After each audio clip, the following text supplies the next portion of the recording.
Last Christmas, I gave you my heart, but the very next day, you gave it away. This year, to save me from tears, I'll give it to someone special.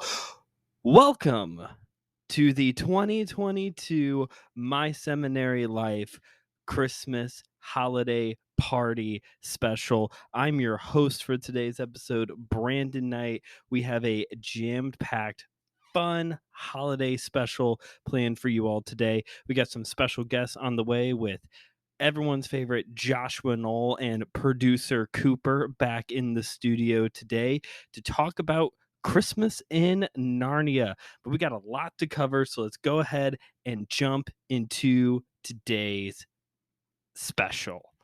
So, before we make all of the fun announcements, conversations, and whatnot, I think it's important for us to go ahead and start this right off the bat by saying Merry Christmas, Happy Hanukkah, Happy Kwanzaa, Happy Festivus, Happy New Year, Happy whatever you may be celebrating this time of the year.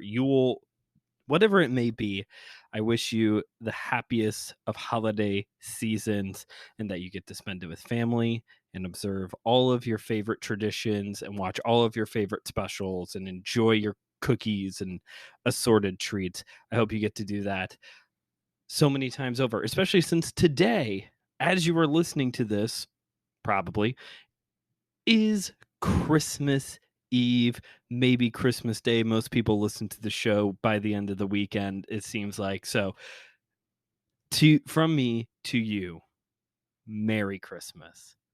And thanks for taking a little bit of time out of that holiday special, out of your holiday festivities to hang out with me and talk about this year. This has really nothing to do with seminary at all. It's more of a recap for those of you who missed last year's holiday party. This is a annual tradition. We can call it an annual tradition now because it's happened twice. You can't say that on the first time, but you can say it on the second time. This is an annual tradition where I sit down and recap the year. We're going to spend a little bit of time talking about what has happened this year. Then we're going to have a guest. Again, Joshua Noel and producer Cooper will be here to talk about Christmas in Narnia. And then here at the end of the show, we got some gifts to give out because here at the end of the show, I'm going to be talking about some big announcements for 2023. Exciting things are on the way. This whole holiday party special is just everything about it is great. It's the holidays. We get to sit back, relax, reminisce about this year, look forward to what's coming, have a great, fun, really geeky conversation. Doctor Who is going to somehow come up in a conversation about Narnia, so that just shows how geeky Josh and I are. But to add on to our festivities today, this is actually episode 85. We are 85 episodes in to the My Seminary Life journey, and I don't want to say we're just getting started because that sounds really cliche, and I am graduating next year, but I am going to say that I can't even really promise the best is yet to come. I'm just going to say we have more episodes ahead of us. We're just going to leave it at that. We have more episodes ahead of us. But before we talk about episodes ahead, let's talk about what has happened so far this year. That's right, folks.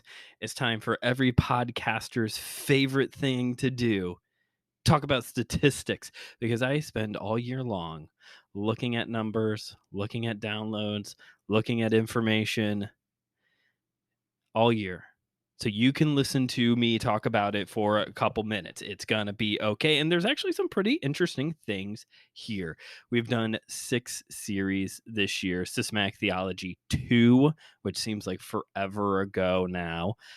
Ministry Administration, College Stories, Communication and Ministry, Leadership 101, and then we just finished up Intercultural Ministry last week. If you missed it, there's obviously time to go back and check it out for yourself. We had 6 series this year, and we had some great episodes this year. If you've been missing it out, over on Facebook and Instagram at My Seminary Life Pod.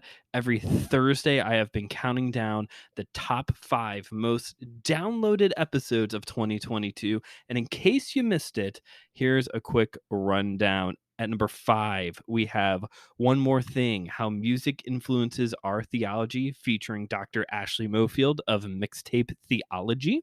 That was actually the final One More Thing, going out with a bang with our One More Thing series. And at number 4, the state of the podcast address. Here's a pro tip for all future podcasters. One of the best ways to run up your downloads is to promote an episode that's going to make people think that you're canceling the show, because no joke, there's kind of this lull in downloads going into that episode, a major spike, and then a lull going back out of it. So if you ever need to bump the ratings, make it sound like you're canceling your show. And similarly, number 3, episode 50 spectacular. You want another bump in your episodes? Just make sure they know that this is a big deal number, like this one being number 85. 50s, you know, those 50 markers, 50, 100, 150, those always get big bumps. Those are like double sized comic book issues. uh I know that title doesn't really tell you much, but episode 50 spectacular, and if you missed it, that was the conclusion to ministry administration and also the announcement of the birth of my son. And then in at number 2, let's talk about Cult Leaders featuring Annie.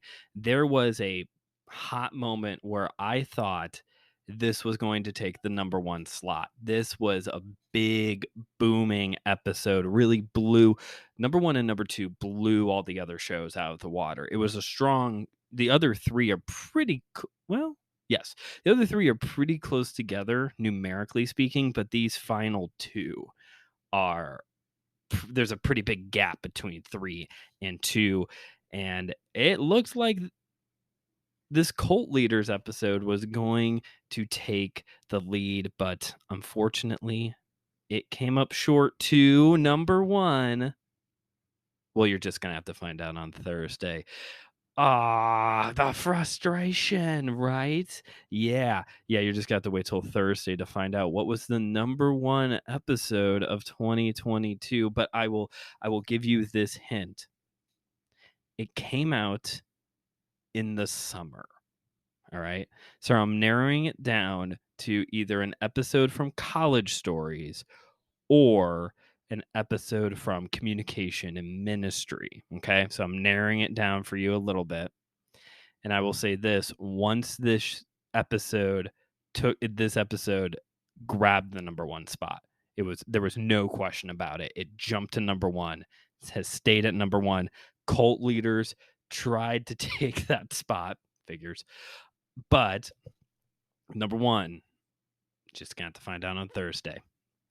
And I forgot to include this in my notes, but I would like to give a special shout out. By the way, this is the only episode, this is the only episode all year, I believe, that I've actually had notes to go off of. Cult Leaders, I had a little bit, but this, I've got like full blown notes here. I want to give a special shout out to an episode, Christology Revisited. That was a bonus episode that came out back in March. It was a repackaging of the 2-part Christology episodes from Systematic Theology 1. Part 1 being on hypostatic union, part 2 being on kenosis theory. Sorry, I blinked on it. And it's a repackaging of those 2 into 1 episode.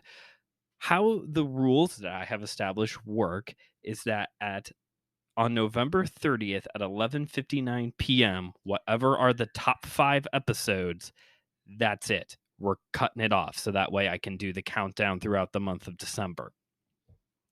Since that point, technically Christology Revisited has jumped into the top 5, knocking One More Thing, the One More Thing episode out of the top 5, technically. So special shout out to you, Christology Revisited. You are a top 5 episode in all of our hearts. And it's worth noting that when these original 2 episodes, the split version came out originally 2 Octobers ago, these were very popular episodes back then as well.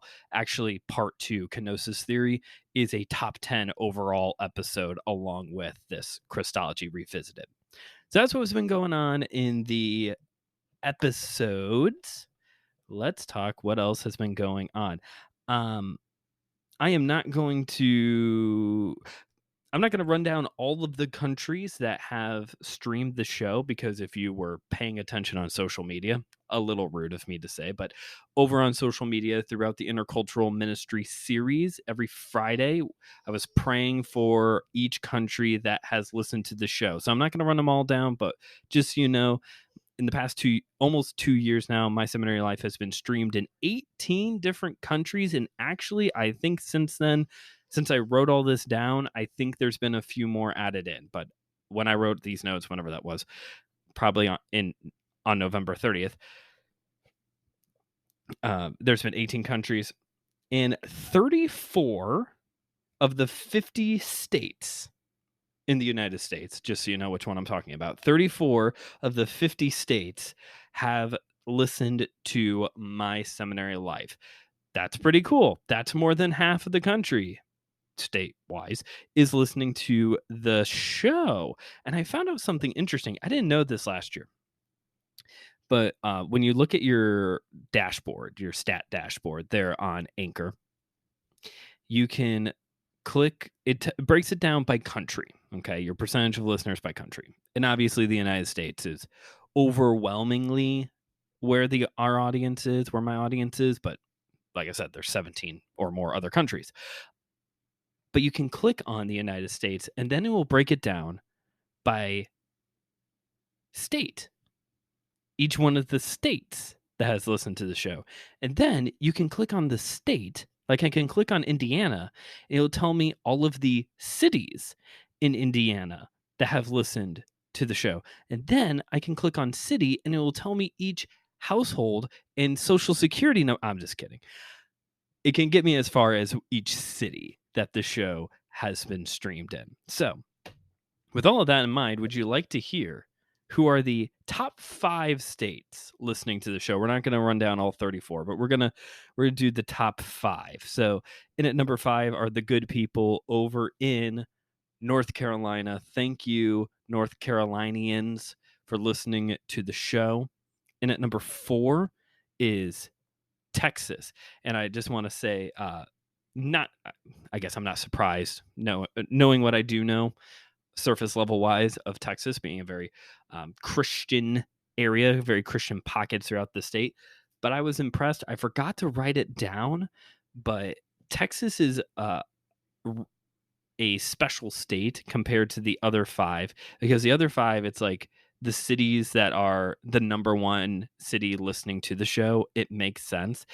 Texas is like some town I have never heard of. It's not Houston or Dallas or any of the big cities. It's like some random small town. I forgot to write it down. So thank you, Texas. I'm definitely feeling the love from you all. Number 3, and I'm sad to say, is Indiana. A prophet is not accepted even in his own hometown. Indiana coming in 3rd by way of streams. And the cool part about Indiana, being from Indiana, is that when I click on it and I see the cities, the breakdown is like, I know people who live in each one of these towns. There are a couple that I don't know offhand who these people are. People coming in from Indianapolis, Noblesville, I think was on there as well. Few other cities. I was like, I don't know who this is. But then you see like Hammond, my hometown, is on there, or Hobart, where a lot of my friends live, or Warsaw, where Grace College and Theological Seminary is. Somebody's listening to the show to get notes on the classes, I guess. Smart move. And at number 2 is Kentucky. And as opposed to the other states, it is almost predominantly Louisville. There was 2 or 3 other towns in there, but it is predominantly Louisville that is listening to Kentucky. So thank you, Kentuckians. And in at number 1, maybe not too shocking, is Illinois. And there's a ton of towns represented in the state of Illinois, but also at the same time, it is predominantly Chicago is listening to the show. Actually, I think depending on how you use Google Maps here in Northwest Indiana, some of it like might how you use like your GPS thing on your phone, it may be registering people here in this corner in Chicago, but that's fine. I want to give a couple special shout outs. First off, shout out to the state of Washington. How I don't know how accurate this is. I because this just doesn't seem right. But in the state of Washington, 100% of people listening in the state of Washington is in Seattle. So thank you, Seattle. I love you too. I too enjoy good coffee and Nirvana. So we should hang out, talk theology, and listen to Nevermind. And also, special shout out to Michigan, which is a phrase I never thought I would actually say, but special shout out to Michigan. Like I said, with these other states, it was either like a big blowout, predominantly Louisville, predominantly Chicago, or there would be a ton of cities with like the first three being like, it would be like 10 cities. The first three are all really close to less, or the rest of them are all really small percentages. In the state of Michigan, there are 4 cities that came up: St. Joe, Detroit, or St. Joseph, I should say, Detroit, Garden City, and Madison Heights. I don't know where those two are. I know Detroit, I know St. Joe, but I'm not sure about those other two. It was almost a 25% split between all 4 of those. Very even. You're not showing me any favoritism at all between these 4. So thank you, you listeners in St. Joseph, Detroit, Garden City, and Madison Heights, for sharing me so equally. And if you're in one of those places and you have a cozy coffee shop, a Christian bookstore, a church that you want a live podcast show at, feel free to reach out. Email seminarylife@gmail.com. I will be honest with you all. I was trying to get a live show, like in-person show here in Northwest Indiana, put together before the holidays this year, and I wasn't able to get it done. The venue I was trying to work with just wasn't really into the idea, which is fine. Live podcast show isn't for everybody. However, I'm looking forward to 2023 with some possibilities. I don't have anything planned as of this moment, so that's not one of the announcements here in a few minutes. But yeah, I guess be on the lookout for that. Some special live episodes. So if you're in the state of North Carolina, Texas, Indiana, Kentucky, or Illinois, since you're my biggest audience, reach out. Or Seattle, reach out. By the way, I also found out this year on Anchor, that not only can you see the breakdown by country, state, city, but there's a way that you can click on it that will tell you the breakdown of listeners by planets. So thankfully, I can say that 100% of my listeners are on Earth.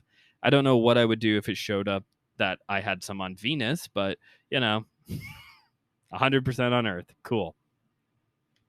Most popular places to listen are Spotify, Apple Podcasts, and Google Podcasts. And I'm pretty happy about these last 2 stats before we get into Josh being on the show. Josh coming in and saving us from more rambling numbers. Most people listening to this show are in their late 20s and early 30s, and I am actually thankful for that. That this is my target audience. I try to make the show available to everybody, but I know that that's just not realistic.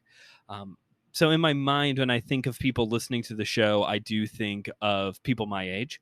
And this time last year, during the holiday special, I found out that statistically it was like late 30s, early 40s, which is fine. But I was, like I said, I've been really trying to hit more of my age group as the target demographic.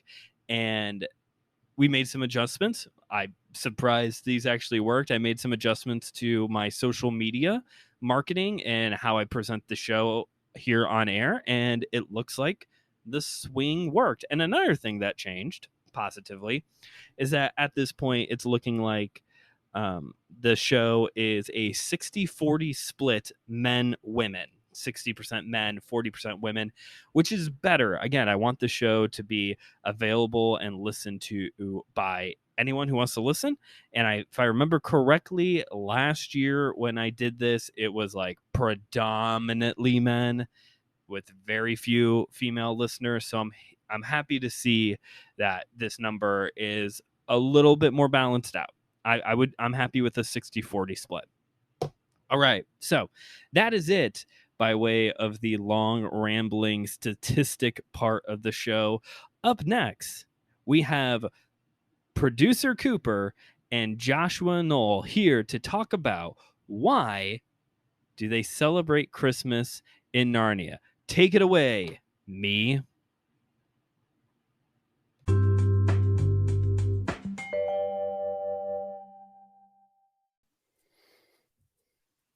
All right, everybody. You know, it's not a party until your favorite uncle shows up and makes it a party. And so here he is, folks, singing his rendition of Oh Holy Night, your favorite uncle, Joshua Noel. And don't worry, Josh, you don't actually have to sing. Good, because I was deeply offended that you didn't have me sing the first Noel. Oh, the first Noel. I'll keep that in mind for next year. We'll do a sing-along special next year. Yeah, for those who aren't aware, my last name is Noel, but it's spelled Noel. And in my family, I am the first Noel. Yeah. In high school, my best friend was named Israel, so I reminded him constantly that born is the king of Israel, the first Noel, you know. Yeah, he needed to be aware. Has it always been Noel, how you pronounce your last name? Well, mostly, yes. A handful of us intentionally pronounce it Noel during December. Just because we think it's funny. Oh, yeah, this is good. You know what? We're just going to own this. But I don't know. Supposedly, it goes back to like when the Germans occupied France and our descendants were in France. And we're like, maybe they won't notice that we're French if we call it Noel. Brilliant. We're here, so I guess we survived. I guess it did work. Well, a little bit of a history lesson for everybody there. Yeah. So speaking of Papa Noel. Right. Sorry. I was Macnite, I think. Ooh, interesting. My dad's side of the family is Irish, English, all that very Western side, the UK. And then my mom's family is very Polish, very Eastern European. So I've got like all of Europe somewhere in me. Irish Christmas is just like my favorite thing to like look at or like hear like the Irish Christmas songs. I think they're great. Christmas in Killarney. Yes. I wasn't going to name anything specific. I was like, no one's going to know what I'm talking about. I should have known better. I think people know that one. Hey, also here with us today is producer Cooper. Producer Cooper, welcome to the show. What up, Coop Dog? Nothing? Don't want to say anything right now? That's okay. Oh, here we go. I keep holding the phone out to him to talk, but then he wants to smack at the part that says stop recording. So we're just going to have to kind of keep him away. You know, I think your producer's trying to tell you something. End this conversation right now. I don't like this one. I don't like it.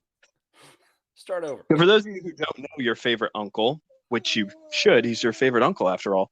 Josh, real quick, is one of the hosts over at the Whole Church podcast, which the last time you were on the show was the crossover episode where you were on with TJ, of course, to talk about a conference you went to that was a little bit more liberal, a little bit more progressive, and we talked about the atonement, the gender of God, and other theological topics like that.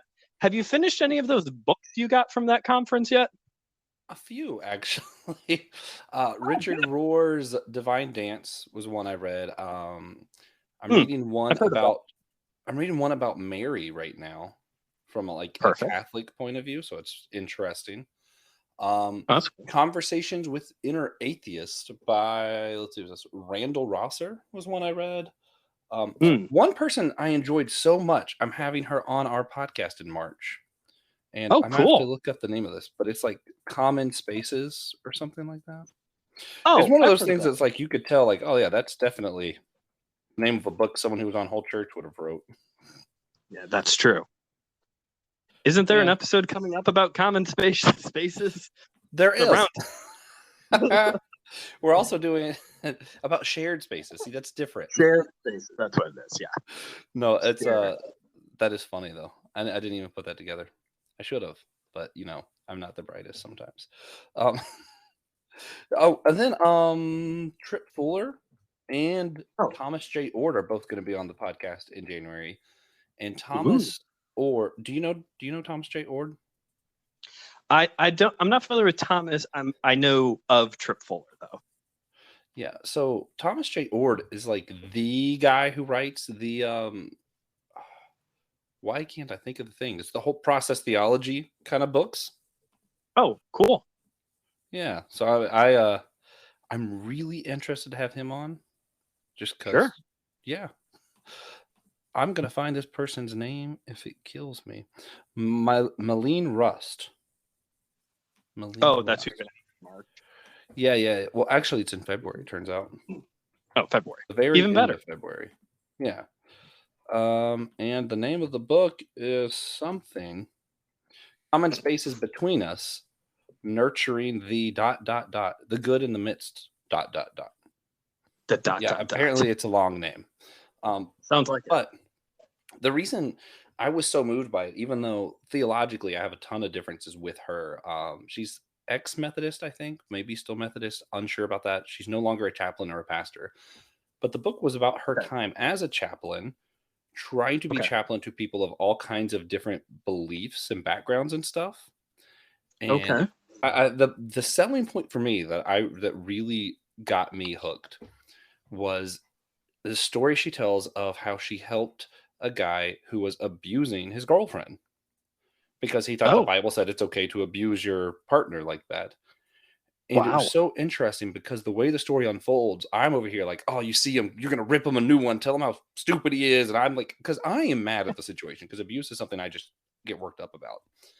Okay. And instead, she starts asking questions and is able to still get the girl out of danger, but is also able to help him. And I'm like, I don't know if I'm capable of helping him, That's work of the Holy Spirit there, man. Yeah. I was like, wow, that's okay. I need to talk to her because I want to know how do you find that in yourself? Like how do you not just tell the person off? Because that's what I would want to do.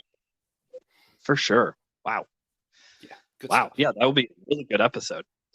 Yeah. So you're part of the Whole Church podcast. You're part of the Whole Church podcast. You're also part of Systematic Geekology, which is a faith and pop culture podcast. And all throughout this year, y'all have been doing a series on C.S. Lewis, talking about his different books, the different film adaptions of his books. And that inspired today's conversation that I think you all are also doing an episode on. Why do they celebrate Christmas in Narnia? Has that episode come out on your guys' end yet? No. I think it's going to come out this Thursday, so the 21st. Okay. And this is coming out on the 24th. So for those of you listening to the show right now, you should definitely go check out their version of the show. Maybe I'll even put it on social media, so you can get a full look at why do they celebrate Christmas in Narnia. Because to me, when you stop and think about it for a moment, it is kind of weird that Christmas happens in Narnia. It is. Also, I have to say, just so people are aware, I'm not on that episode of Systematic Geekology. So I think it's great that I'm over here doing it with you. And it's like on our end, it's going to be Joe Day, one of the other co-host of Whole Church Podcast, TJ Blackwell, and then Josh Rosengrant is going to be doing that with them. I'm like, y'all have cool. Yeah. So this could end up being two very different conversations. Right. You could end up getting a very full look at this at this topic of Christmas in Narnia if you listen to both episodes, which you should. Yes, indeed. Do it. Run up both of our Yeah. numbers. Yeah. In fact, maybe listen to both at least 20 times each. Everyone listen. Right. Wow. I wouldn't even know what to do with myself if I got that many downloads on an episode. For those of you who don't know, My Seminary Life will never reach the scale of Whole Church and Systematic Geekology. We're just don't say that. That's what we're just a little footnote in the commentary. Anyway, let's get on this. Okay. So I cut you off before you tried to. I was just going to mention that we mentioned My Seminary Life on the Christmas episode of Whole Church with Eric Nevins. Yeah, we were talking about our favorite Christian podcast, and we were like, "Oh yeah, My Seminary Life," you know. I do. Thanks, man. I appreciate that. I've been wanting to get Eric over on my show. He's got that spiritual formation background, and I would like to pick his brain about it. Oh yeah, it was a good episode. We just keep giving them more podcasts to listen to. We should really stop doing that. Sorry. Christmas in Narnia. So let's set the stage here. In the first book in the Chronicles of Narnia, let me say that one more time. The first book in the Chronicles of Narnia, The Lion, the Witch, and the Wardrobe, because we do not read them in chronological order. We read them as God intended for them to be read in release order. Disagree. Thanks for that. The correct order is 147. That's it. 147, and that's it. Forget the other 4 books. Yeah, they're fine. We don't need them. Also, what's funny is I have to acknowledge that if you did that, they wouldn't make any sense at all. Yeah. So based off of that, are you saying Horse and His Boy, Voyage of the Dawn Treader, The Last Battle? I was saying Magician's Nephew. Magician's Nephew. Voyage of the Dawn Treader, Last Battle. Yeah. Yes. I forgot. Horse and the Boy is technically before Lion and the Witch and the Wardrobe too, though, isn't it? Yes. That's crazy order. Man, that's confusing. No, I'm sorry. Horse and His Boy comes before Prince Caspian. They're kings and queens by that point. You know, the joke that like Yoda was in charge of coming up with the order that Star Wars movies came out? Yes. I want to know who was in charge of the order the Narnia books came out of. Because it's more than just backwards. It's like all over the place. Why didn't any of the guys say to C.S. Lewis, you know this is a little out of order here, Clyde? It's fine. It's fine, guys. It's fine. Hand me another brandy. It's fine. Absolutely is what happened. Oh, man. That's funny. So, yeah. We're talking about Lion, Witch, and the Wardrobe. Are you getting... Do I... What am I getting? Oh, I was like, were you getting at when they saw Santa? Yeah, that's what we're getting to. So, Peter, Susan, Edmund, and Lucy, they show up in Narnia during a time in its history where the White Witch has put a enchantment spell on Narnia where it is always winter and never Christmas. But with the advent of the children showing up in Narnia and Aslan on the move is a phrase that keeps coming up. Christmas returns to Narnia. Father Christmas himself, because it's British, so it's not Santa Claus, it's Father Christmas, shows up to bring gifts to the children, minus Edmund. He has gone off with the White Witch by this point. And eventually, by the time the kids get in contact with Aslan, winter has gone away and it's spring now. So we go from it's always winter, never Christmas, to Christmas to spring in a pretty short amount of time. Yeah. Let's start with this, Josh. How do you feel about it's always winter and never Christmas? Well, I really despise winter. So that sounds awful to me. So I think maybe my favorite Christmas album ever is the Reliant K Christmas album. The Let It Snow Baby, Let It Reindeer. Yeah, that's a good one. And there's a song in Like a Lion, in parentheses, always winter. And the song goes, it's always Christmas. I mean, it's always winter, but never Christmas. I'm just talking about that like Hmm. awkward time in like January and stuff where you're like, man, there is just cold. That's all that's here. This sucks. Sure. So that song is how I feel. Yeah. I can only imagine. I mean, Also a good song. I can't imagine. I can't imagine what it would be like, here in Northwest Indiana. Like January, it gets below zero basically the whole month. And then February, there's always one really bad snowstorm and puts everybody underground for a day or 4. And obviously, there's like things going on. There's holidays in those months span, but nothing really competes with Christmas, Yeah, there's a lot of weird federal holidays that's like early year for no reason. And then there's this huge gap of no holidays. I don't understand it. But I'm made to think of when I was growing up living in Florida, I had always wanted to play in the snow. We don't get snow in Florida, Your winters are like Sure. 70 something, Wow. which to me is still pretty chilly. Whatever. Then I came to North Carolina, and the first year we were here, it snowed, and it doesn't snow every year. It doesn't happen all the time. I nowadays, as an adult, hope that it just don't see snow each year. It's like my one big wish.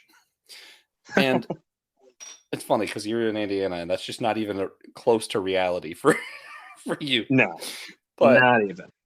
But I remember when I first came here, and I came outside as like a 10-year-old, and I was like, "Oh, snow!" and I grabbed it, and I just started crying. I was so upset because like it was cold, and in my head, snow was just like cotton that fell from the sky. Like I guess I just didn't have Really? any concept of it being like ice. I was like, "What is this? This sucks." I thought this was like cotton candy or something. It was just fluffy stuff that you threw at each other. Like, what is this? No, I will say this when it comes to Northwest Indiana at Christmas time. The last, I would almost say 10 years, at least the last 5 years, green Christmas. We have had a green Christmas. It's always cold.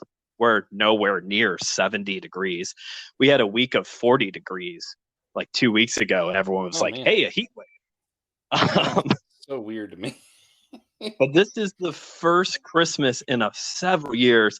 It looks like we will have snow on the ground. So there's a little bit of excitement. I find snow at Christmas to be one of the only permissible times for snow. I agree because you typically have a few days off around that day. So it's kind of like you can just be inside and it's fine. It looks pretty outside. You can stay inside and be warm if you want. Yeah, right now where I live, it's 48, and this is like a big cold wave for us. It's like the coldest it's been in a long time. So I find it like I just thought it was interesting because you said in the 40s was like your heat wave. Yes, the last week or something. I was like, Yeah. I wonder what our cold wave is. So our cold wave is your heat wave. Sounds like it. Funny. So it's always winter, never Christmas. And I also think it's interesting. Bad times. This is a kid's book. Obviously, this book is loved by adults, but this is a kid's book.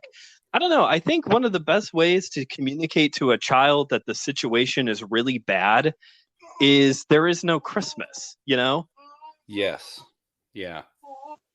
No, that's pretty accurate. Can you imagine just telling your kid, like, hey guys, it's almost winter. Oh, sweet. That means Christmas break. Nope. No Christmas. No new toy. Yeah. No special desserts, no nothing. Yeah. So in that vein, Santa Claus kind of symbolizes hope, right? Like there's not been Christmas, and yet here's Mr. Christmas himself. Yeah, I think that's what's going on here because, like I said, with the kids showing up and Aslan being on the move, Father Christmas gets into Narnia. It's interesting. I was looking at the... Can you hear him? He's like really loud right now. Yeah. I was looking at the book before we hopped on, and Father Christmas says, I'm paraphrasing it a little bit, that the White Witch's spell had been keeping him out of Narnia, but he has gotten in. Aslan is on the move. And I think it's very interesting. Wow, you have so much to say right now. I think He's I think upset it's about that interesting. no Christmas thing. He is. He's liked Christmas so far. He likes opening presents so far. I think it's interesting. The spell, according to Father Christmas, keeps him out of Narnia. So it's not Christmas until he shows up. That makes sense. Actually, You think so? Aslan's representing Jesus. Christmas is the coming of Jesus. Also, I just realized how much The Lion, the Witch, and the Wardrobe is just a retelling of the Christian holiday calendar. Sure. Okay, I wasn't sure if you were still there. Sorry, but yeah, because you think it's winter, it's Advent, then you have your Christmas season, and then after Aslan dies and rises again, you have spring again. So it's like Easter time. I'm like, actually, it does make a lot of sense. You get that Advent, Epiphany, Mhm. springtime, Lent, Easter season through the first book, through The Lion, the Witch, and the Wardrobe. That's a good observation, Josh. I've heard that before, but I've never actually sat and reflected on that. Yeah, we have gotten I haven't heard it before. I just thought of it. Wow, but that's funny. No, I think it's just because I'm just now attending a Lutheran church this year, so I'm just more aware of the calendar than I usually would be. But Lewis was Anglican, so it was on his mind. True. And I think that's also a factor in this because I don't know about your experience, but some Christians, I don't know if you knew this, aren't big fans of Santa Claus. Yeah. Yeah, I had a lot of questions about the fact that Santa is here specifically. Yeah. So I find that really interesting because C.S. Lewis and J.R.R. Tolkien both used Father Christmas in their literature. Letters to Father Christmas by Tolkien is a collection of letters that he wrote to his children for several years as Father Christmas with drawings. I do really like Tolkien's artwork. And by the way, Father Christmas is way cooler than Santa Claus because in Narnia, Father Christmas shows up and brings Edmund a sword. Peter a sword. Susan gets a bow and arrow. Lucy gets this magic potion that heals people. And in Tolkien's letters, because he just can't help himself, Santa's workshop was attacked by goblins on a regular basis, and Father Christmas had to defend it from goblins. Father with his Christmas polar bear. With his polar bear friend, yes. Yeah. My good friend Brandon Knight actually told me about letters to Father Christmas. I just read it last year. It was incredible. It's a lot of fun, isn't it? It really is. Yeah. Gotta shout out to Brandon. He's a great guy. So glad he recommended that to me. I'm looking forward to when Cooper's a little bit older to read those to him. That'll be great. I gotta ask you this. Sure. Is Father Christmas in Narnia Saint Nicholas? Is it supposed to be the Saint Nicholas? Oh, interesting. I don't know. He doesn't slap any heretics, so I'm gonna go with no. This is the mythical creature, mythical in person. Have you seen the Santa Clauses? The Santa, the new Tim Allen show. I have not watched the show. Can I give a spoiler because I think it's interesting and relevant? Yes. Turns out part of the lore now is the Santa Claus suit was made from the hem of Saint Nicholas's robe. Oh. So okay. Yeah, I thought that was an interesting connection between Saint Nicholas and Santa Claus in that universe, and I was just wondering because there's always some kind of connection, but it's never quite right, I love Santa Claus is Coming to Town, the cartoon. Oh, sure. And it's he steals some stuff from the story, but it's this is not Saint Nicholas's story.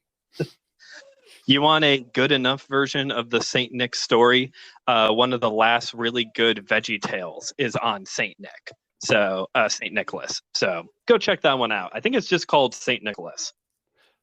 Are you like serious right now? About Veggie Tales? Yes. Why did I not know this?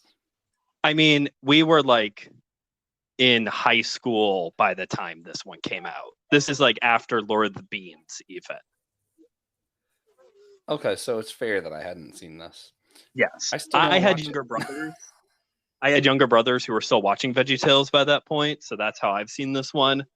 But it's pretty good by way of like the newer Veggie Tales. I hope I don't have to get Pure Flix to watch it. I think you do, actually. Man. Which is, I feel you on that. Anyway, back in. Yes, sorry. So why do you think a Anglican and a Catholic circa 1940 can use Father Christmas in a positive way, but Christians can't use Santa Claus nowadays? And go. I think I gotta say, I think that Lewis and Tolkien just had a lot more. I'm trying to find a word that's not ballsy. They were just ballsier than your Christians today. Honestly, they had a lot more. They weren't afraid to go there, kind of thing. But also, Santa Claus didn't have as much time to become controversial at that point. Okay. His first film appearance was like a month or something before Lewis was born. Or Lewis was born a month before the first appearance of Santa Claus in film. That's what it was. Lewis was born first. Okay. Before Santa Claus was ever on TV. Okay. So, because I was thinking about this. In the 40s was when Miracle on 34th Street came out. Sure. So, like, my old classic, this is the original Santa. To them, that was the new age, young people's version of Santa, That's crazy to think about, but yeah, you're right. Yeah. So I'm like, so they were in a different time. I don't know how much that affected it, but I think that has to be part of it. And also, in a weird way, higher liturgical churches have more, I don't want to say more freedom, but they seem to be a little bit more flexible. They're able to hold some things more loosely. You know what I mean? Like your Pentecostal Baptist traditions, like kind of like what I grew up in.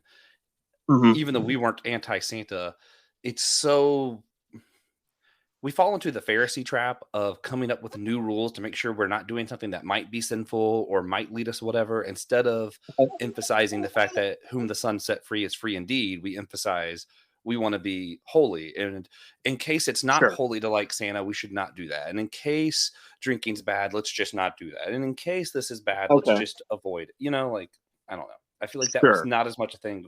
Even today, it's just not as much a thing with high liturgical churches. They just are able to hold some of those things more loosely. Yeah. Speaking of high liturgical, a good example of that is Pastor Will's church. I've been watching their services for Advent this year. And their Wednesday, Yes, it is.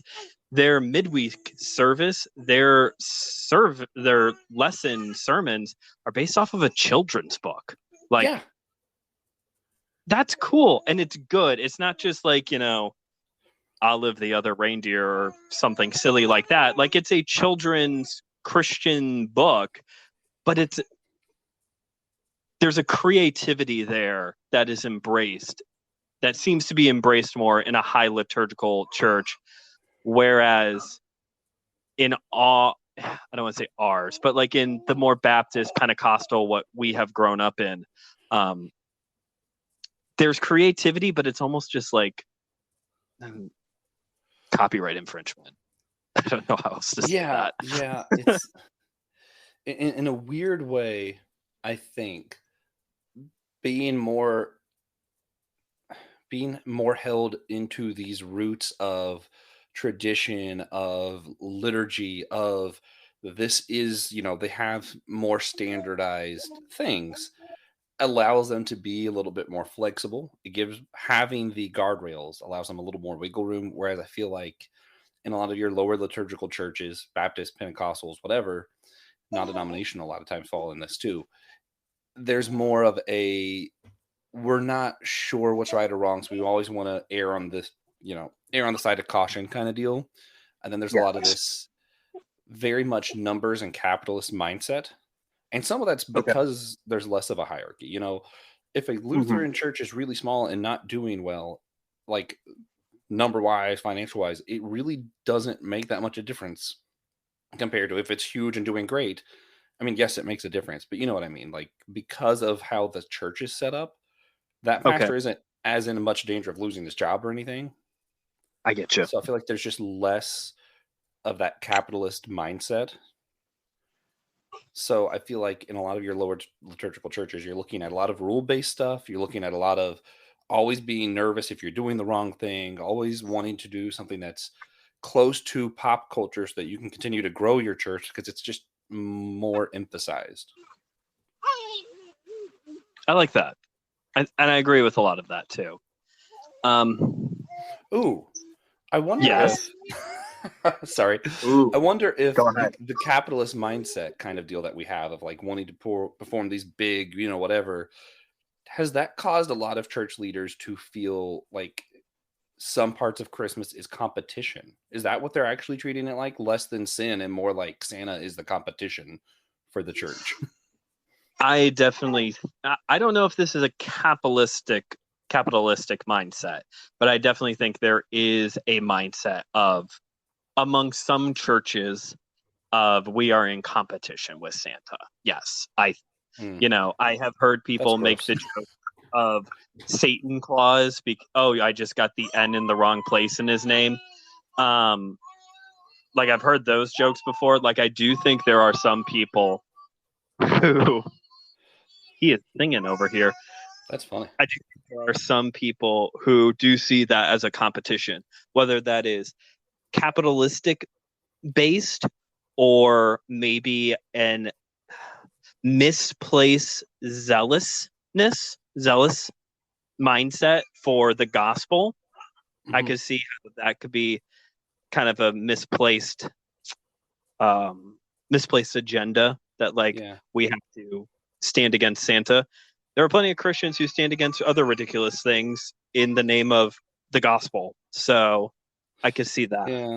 Yeah. I think it's I do this same thing with the drinking. I think it's antithetical to the gospel when you hold these more legalistic mindsets about things like Santa Claus or drinking, and you think what you're doing is showing that you're holy and you're different than the rest of the world, and that's going to make them want to be more like you. But I think what they see is that you are a slave, that you don't have the freedom to live life to its fullest, whereas the actual gospel message is that you are free from all of the rules and laws and all that, and also free from having to sin or needing any of that stuff.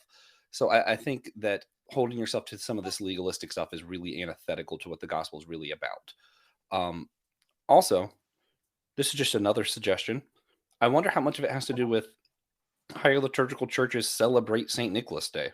Like maybe just the idea that they know who St. Nicholas is. Because for the most part, if you tell, your regular Pentecostal church attender the story of St. Nicholas, they're like, what? Really? Right. Yeah. And that goes back to C.S. Lewis being Anglican, being aware of the church calendar, knowing who St. Nicholas was and his influence on the creation of Father Christmas, Santa Claus. There definitely is, because you have that church calendar mindset. I bet that plays a factor as well. And that's definitely probably part of why Lewis and Tolkien's Father Christmas is so much cooler. Of course he's okay giving out swords and all this stuff. They know St. Nicholas. He's punched people out for being heretics. Of course he's okay with that. Of course he fights goblins. Of course he fights goblins. Yeah. He smacks heretics. Yeah, same thing.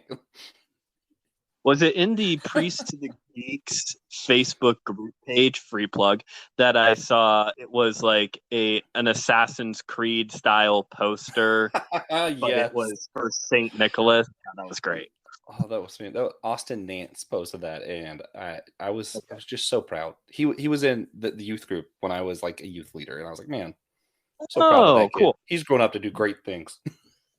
That's really cool. Yeah. So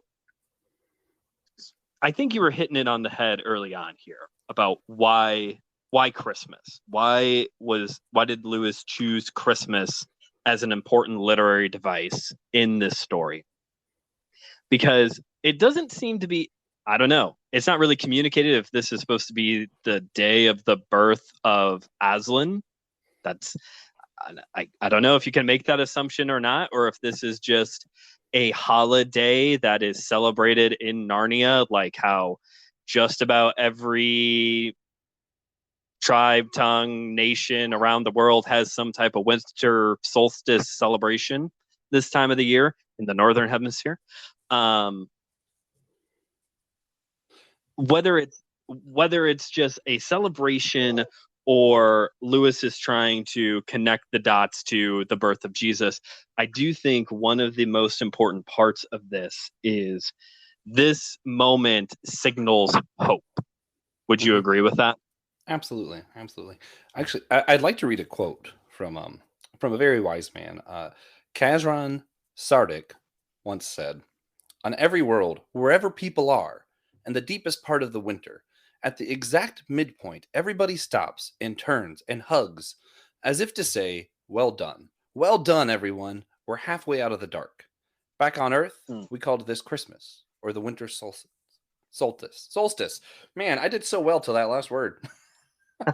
Also, for those who don't know, that's a character from a Doctor Who episode. I thought I recognized that name. Yeah, my favorite. Like, there's only a handful of things I have to watch every Christmas, and A Christmas Carol, Doctor Who is one of them. Such a good episode. Oh, yes, that is a good one. That is even a though very I don't good love one. Matt Smith. That episode's fantastic. You know, my favorite episode of Doctor Who is a Matt Smith episode, and I feel the same way about him. Is it A Good Man Goes to War? No, it's I always forget the name of it, but it's got Amy and Rory in it. It's they land on a planet. The life force of the TARDIS is embodied in a woman, so it's the first time in history that the Doctor can actually talk to the TARDIS, and we can understand the TARDIS back. Yeah, no, that's a fun one. I don't remember what it's called either. That was good. Written by Neil Gaiman, the great comic book and short story writer. There was a lot of Matt Smith episodes that were fantastic, but yeah. Yes, individually. Why was Matt Smith not in Narnia?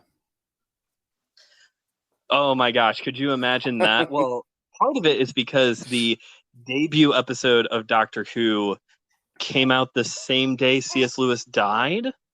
Oh, that's weird. I think it's that like, makes sense. He regenerated. He's the Doctor. I now understand everything. That would be cool. I think it was C.S. Lewis dies the same day as the JFK assassination, and they pushed the debut of Doctor Who forward a couple days for news coverage purposes. I think that's the lineup. That's weird. Yeah, it's like a very important things happening all at the same time. So back to this Santa being in Narnia thing, I'm going to throw out part of the Christmas thing and all this because we did for our patrons on the SG the Joe defending Narnia, me defending the Perelandra trilogy of which series was better, and one of my biggest complaints with Narnia, which if you don't know, I love C.S. Lewis. Narnia is not my favorite of his series. I still think it's great. But one of my biggest complaints, it's the same as Tolkien's complaint, that there was just simply too many different mythologies crammed in here. Like it wasn't coherent. Yeah. And I think this is a really good example of that. But I also feel like we were talking about with the symbol of hope, even though, yes, I'm aggravated, you just randomly threw Santa in here, and that's a completely different mythology. It's also a really good symbol for what you're trying to say. So I still think it was done well, even if I don't like it was done. Yeah, and I was gonna bring that up at one point, the whole Tolkien's whole thing about Narnia being too eclectic, which makes sense since he really pulled from, I think it was Germanic. mythology. He basically just continued Beowulf. That's all he really did. Like, what if we made Beowulf even more intense? What if we made Beowulf somehow even longer? And he succeeded. Indeed. I do agree, though, that in a very eclectic universe with so many different mythologies running around in it, I guess if there was an exception, it would be for a symbol of hope, a symbol that Aslan is on the move, that Christ is coming, that things are changing. And as your Doctor Who quote puts it, we're halfway there. We are halfway to the darkness being over. And I'm now going to use Lewis's work to justify him against my complaint. For you. Yeah. You could tell I'm getting ready for law school here. Defending the other side against myself. In my favorite one of these, The Voyage of the Dawn Treader, Lucy comes upon a book. And as she's flipping through this book, she sees different things, different spells, and it reveals different things to her. And at one point, one thing's supposed to make the invisible things visible. And she reads that, and Aslan is there because he has always been there. He's always been present. And part of his speech to her, he was comforting her with things that she's dealing with, self-worth and anxiety. And he tells her, in every world, he's there. And it looks different in some of the different worlds. And that's where there's this power of story that goes beyond all these things. And I think a large part, even though, yes, this is a kid's book, a large part of what Lewis was trying to say through all of this is it doesn't matter what your entry point is. It doesn't matter what world it is, which is another thing. If you look at the Paralandra series, Lewis seemed to believe that God is concerned about his creation. Just point blank, period. He loves it, he cares for it, and he wants all of his creation to be saved. Which, if you read the Bible, it does say that. He doesn't say just mankind. He says all of creation. There's this thing of creation and moaning and him saving everything. And I think part of what he's getting at here with the eclepsy, wow, man, words are hard for me today, of everything, all the different things, is that it doesn't matter if you came upon Jesus because you wanted to know about this Father Christmas and why does he exist and what's St. Nicholas's story. It doesn't matter if you came to this truth about Christianity because you were dealing with problems of self-worth and someone showed you there is a God that loves you. It doesn't matter if your entry point was creation with the world and the beauty of that. It just simply doesn't matter what your entry point is. This is truth. Truth is truth. And Lewis was trying to show the beauty of it in a multitude of ways crammed together. Yeah, as TJ's favorite philosopher, Thomas Aquinas, would say, all truth is God's truth. And Lewis was definitely trying to highlight that with this, as you brought up here, in The Voyage of the Dawn Treader, of, this is going to sound very universalist, but there's many paths. There's many paths to get you to the one path that leads to salvation. I think I'll put it that way. I don't remember where I saw this quote. I saw it somewhere. I think it was in one of those more progressive podcasts that I learned from Theology Beer Camp, actually. But it was that there's many paths to Jesus and one path to God. And I really like that. I think I can get on board with that too. I like that. Yeah. Any final thoughts here on Christmas in Narnia? I think if I were to celebrate it, I would want to go to. I'm trying to think. It was one of the towns in Horson's Boy that they stop at. Okay. I think it's the second town. Start naming some towns. Let me see if I can figure it out. Anyway, it's been a while since I've read Horse in This Boy, so I don't know. I hope Jared's not listening to this episode. He's going to kill us. Well, whatever that town is, I'd like to celebrate it there. And short of that, since I can't remember what it is, the beavers. Do you know what I'm talking about? Maybe they're not beavers. Are they beavers? In the story at this moment, they're the beavers. Yeah. I'd like to do Christmas with them. They seemed very hospitable. I would agree with that. I think I would enjoy a nice Christmas ale and a heavy meal with the beavers. I think that would be a really good time. Ooh, if you were to invite either Peter, Susan, Edmund, or Lucy to your Christmas dinner, who would you most rather join you of the group? I'm gonna Assume they bring their spouse, so it's not weird. or that there's like this little girl Lucy sitting. Yeah, they're adults now too. Yeah, they're adults now.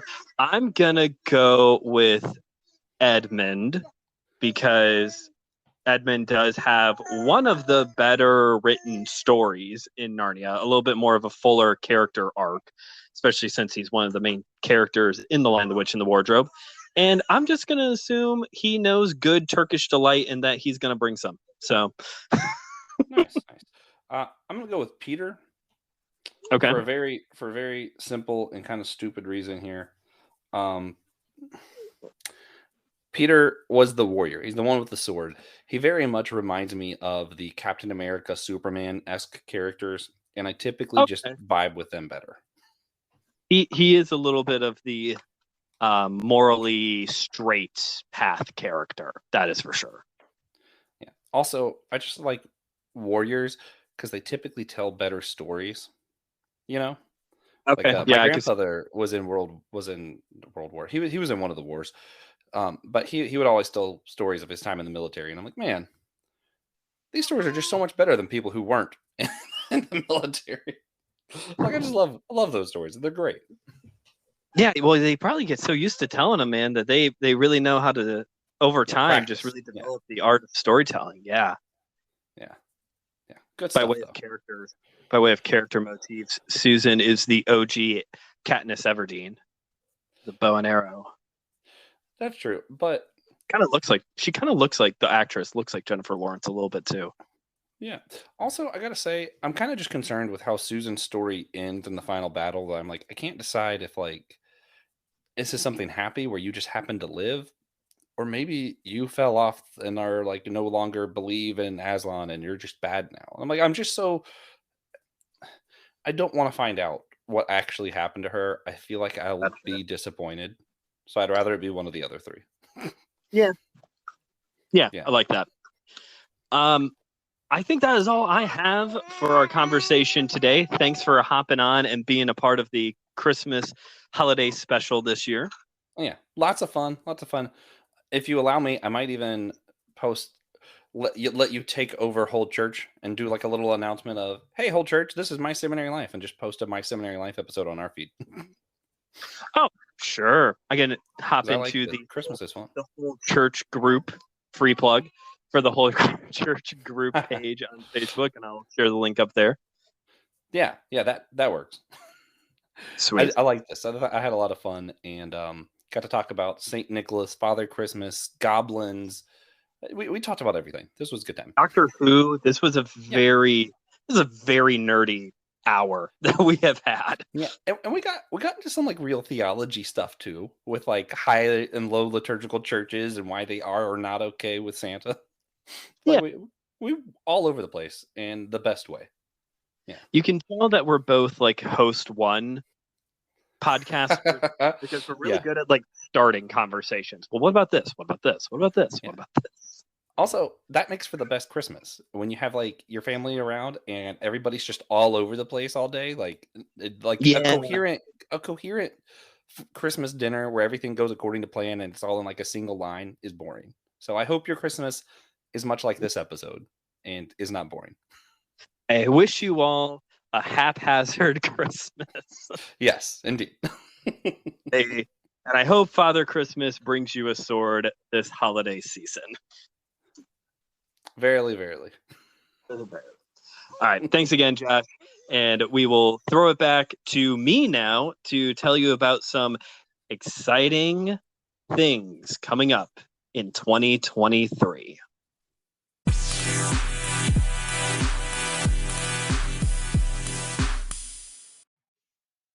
Well, thanks, me, for handing it back over to me. Well, folks, it's the moment you've all been waiting for. Time for some big announcements. Here are your presents for 2023. you will be getting some throughout the year, actually, to tell you the truth. Now, I want to start this off by saying these aren't all of the announcements for 2023. Oh, yes, there's more. There's a lot in store for 2023 because we're starting a whole new thing. I'm graduating next year. We're moving into the independent study era. That means I get to start throwing even more stuff against the wall to see what will stick. So be paying attention to social media, listen to the show. I might ask you all for a little bit of help in figuring out some of the stuff that we're going to be trying out throughout 2023. But here are some things that I do know that's happening. As announced back at Giving Tuesday on social media, we broke the downloads goal again. So in January, I knew it was unrealistic to try and have some type of bonus stuff going on this month. So in January, you will once again be getting a month-long thank you sale over at the My Seminary Life shop, which you can find a link to in the description for this episode or on social media or on the website. And there will be bonus episodes every Tuesday running throughout the month of January as well. But for the first time in my seminary life history, I will be talking about a class that I did not take for seminary. We have had 3 filler series prior to this point: college stories, revisiting my old sermons, uh, looking at the works of C.S. Lewis. But this was a class that actually my wife and I both willingly took through a separate ministry to learn about Sabbath. And this isn't like why you should take a nap every Sunday or why Sunday is better than any other day of the week, which goes against the Bible. But no, this is about trying to understand a what is a Jewish understanding of Sabbath, what is a biblical understanding of Sabbath. We're calling the series Roots of Sabbath, which obviously means that yes, my wife Claire will be back on the show next month to talk about her experience with this class.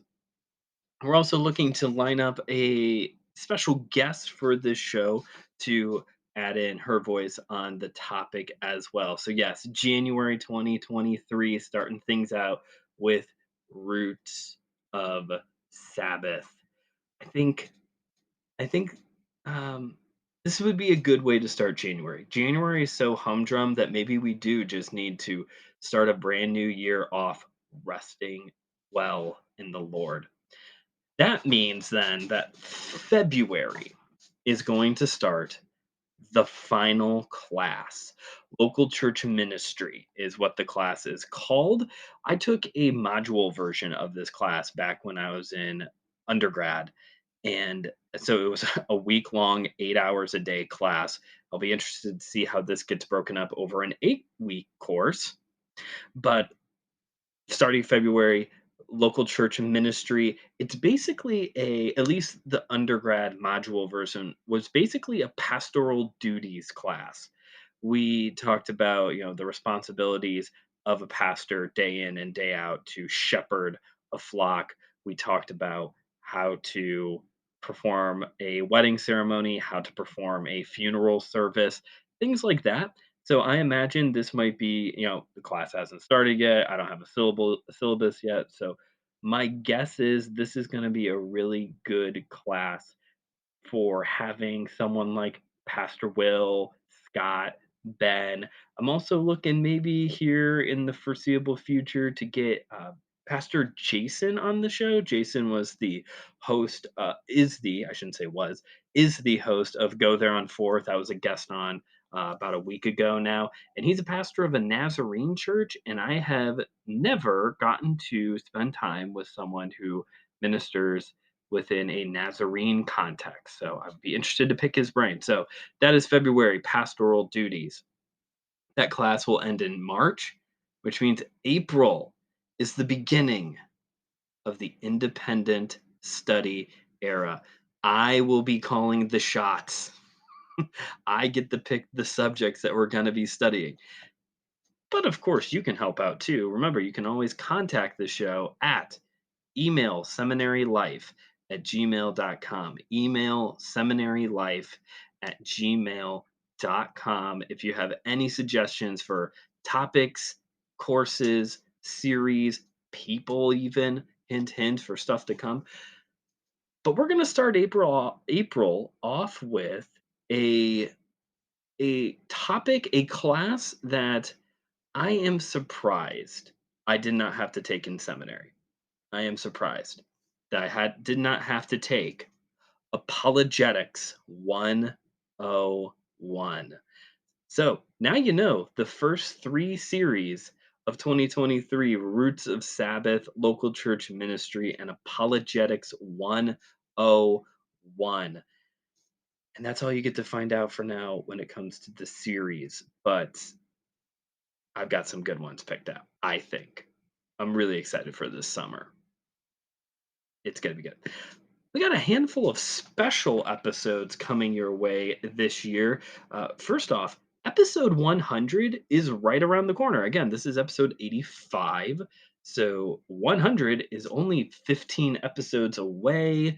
You add in the bonus episodes there in January. Like, it should be coming late February, early March, if time still works the way that I think it does. 52 weeks. Yeah, that should be like right around late February, early March will be episode 100.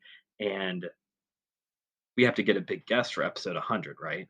That's got to be a thing, right? Yeah. I don't even know if it'll be in connection to what we're talking about on the show. I might have to just like make it a different episode, like a special one that comes out, and then we'll resume the normal stuff. So episode 100 is right around the corner. Also, I don't know what this is going to look like at all yet, but I am planning on doing a graduation special. Graduation happens in early May. So sometime right around then, I plan on releasing a graduation special. If anything, it's just going to be to talk about what graduation was like. I live 2 hours away. Actually, during Christmas break, I plan on going through the application process. You have to apply to graduate. Um, so I'll be doing that over the next few weeks, and then graduation is early May, and I will be talking about it here on the show at some point after that. The highlights, I guess. So episode 100, graduation special. Those aren't gonna like be a reoccurring thing, you know. It'll be another 50 episodes after that before we get to 150. Who knows when I'll graduate from something again. But I am excited to announce that starting next year, we are adding 2 seasonal specials to the lineup. We currently have 2 seasonal specials. You're listening to one of them, the holiday party here in December for the winter, then the anniversary special that comes out in March. I think it's scheduled to come out at the end of March at this point for the spring, starting next year, right around late May. I think it might actually be early June. It might be the graduation special, followed up by Schools Out. And yes, schools is spelled with a Z at the end of it. Schools Out. I'm still brainstorming exactly what this episode is going to look like. I tried to give these specials a different flair to it. They kind of follow a similar format, but a different flair. And I think for that one, at least for me, when I think summertime, I think movies. So I also think music. So I think there's going to be an element of it being like a movie review, music review show. I don't know. Still kind of brainstorming a little bit. Any of you listeners want to throw your 2 cents in, feel free to. So that'll be in the summer, and then it's happening, folks. You know, the last 2 Octobers we've had spooky related episodes coming out right around Halloween. Well, we're making it official starting next year, right around Halloween and Reformation Day, both in one episode. of Monsters in Luther. This is going to be an episode designed to talk about the spiritually supernatural difficult passages of scripture, also with also maybe having guests on to talk about their experience with, you know, witchcraft, or, coming from a life of paganism or something like that to Christ. And also an opportunity to sit down and to look over the works of Martin Luther, maybe work through the 95 Theses. I also plan on every year giving it a fun kind of, horror movie themed subtitle. So it's going to be great. Starting next year again. So next year again, by way of specials, we have the graduation special. Episode 100 is right around the corner. Then we'll be adding Schools Out in late June, and Of Monsters and Luther right before Halloween and Reformation Day. It's gonna be exciting. And there's more. Gonna level with you. There's more to talk about. I know I've got plans for the summer and the first half of the fall and the second half of the fall, but into the winter. But I ain't telling you everything right now. You got to stick around, folks, or just show back up at the 2-year anniversary special in March, whichever you want to do. So those are your presents. I hope you appreciate your gifts. I hope you're excited. I'm excited to make these changes, add these things to the lineup.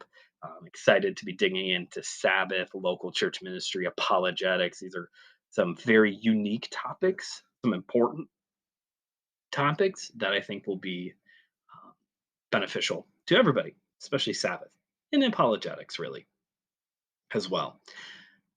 I want to talk about a gift I received recently, and then we're going to call this episode to an end.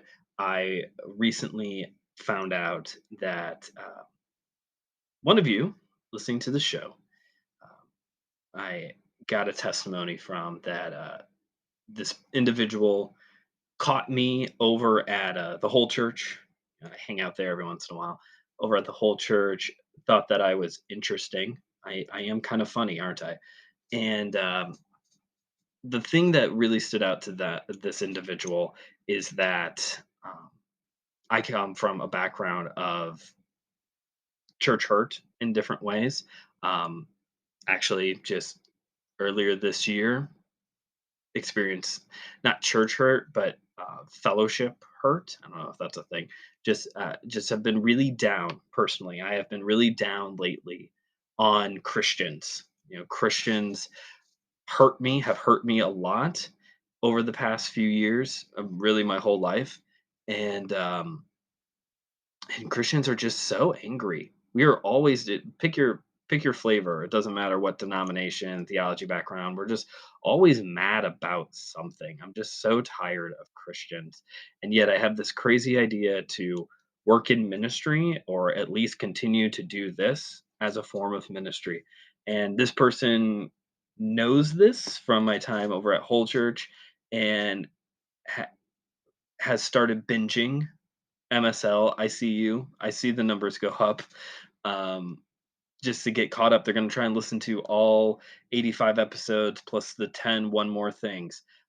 Bonus points if you listen to the trailer. That doesn't really tell you much about the show. so, so thank you. I heard that story and I was in a very depressed state when I heard it, and I started crying. I was so happy because normally the testimonials I get back about this show, when it's not Josh just being really nice, is I would rather have the spiritual power that I have than one thimble of your knowledge. Seminary is an institution.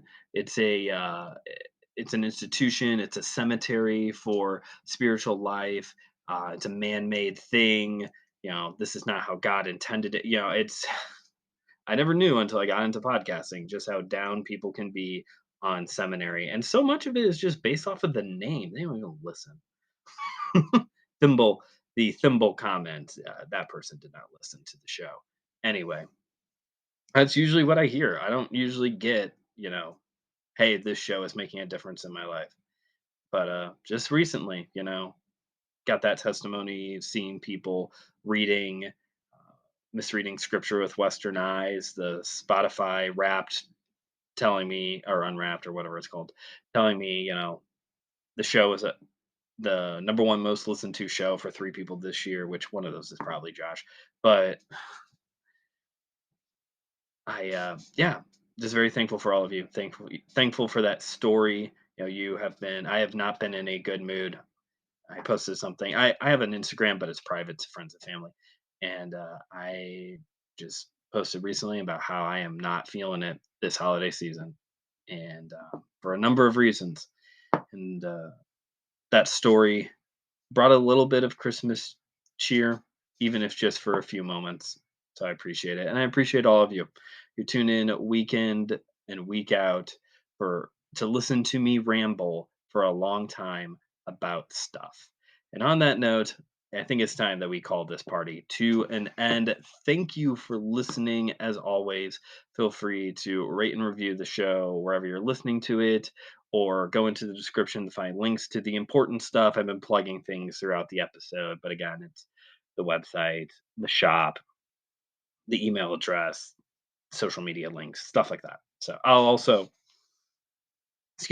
be attaching a link to Whole Church, so you can go check out Josh's work over there.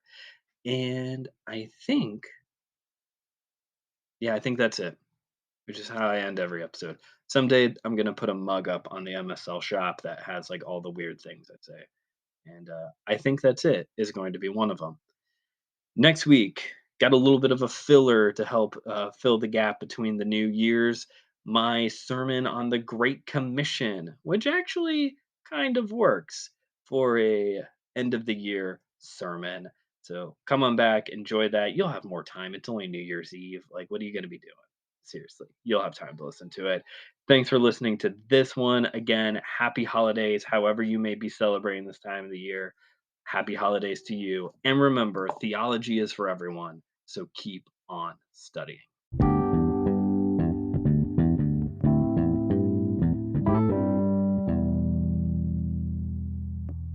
Yeah, just imagine how mad he'd get. That'd be great. Man, that'd almost be worth losing, honestly. Oh man, yeah. When we did Friendsgiving, 2 of our friends brought their kid, right? And he's just old enough to start playing some games and stuff with us. So we let him play Smash Bros. We did like a tourney, right? Okay. Naturally, the end of like the 30-person tourney or whatever ends with just me and TJ in the finale. And the kid decides he wants to sit right next to TJ, who's way more competitive than me, mind you, and spends the entire time going, "Are you losing? You're a loser, aren't you?" Yeah. I was dying because you could tell TJ was getting so mad, and that's literally the only reason he lost. And I just couldn't stop laughing. I was like, "This is great." That's awesome. Good job, kid. Yeah. I made him really mad when we left. And I was like, "Hey, TJ, you're a loser, aren't you?" Oh, it's funny. That's amazing. Don't start the podcast off with me saying, "TJ, you're a loser." That's the only clip. Yeah. Every time you said, TJ, yeah. Yeah, it's you just use that clip over and over. This whole episode is just you talking about C.S. Lewis and Santa Claus, and anytime you throw it to me, you just cut back to TJ. You're a loser. Well said, Josh. Well said. Oh, that's funny. Oh man. All right. Well, you want to get this going then, since you have a heart out? Yeah. Let's do it. Okay. All right. I'm gonna do the long awkward pause and then start it up. I love those.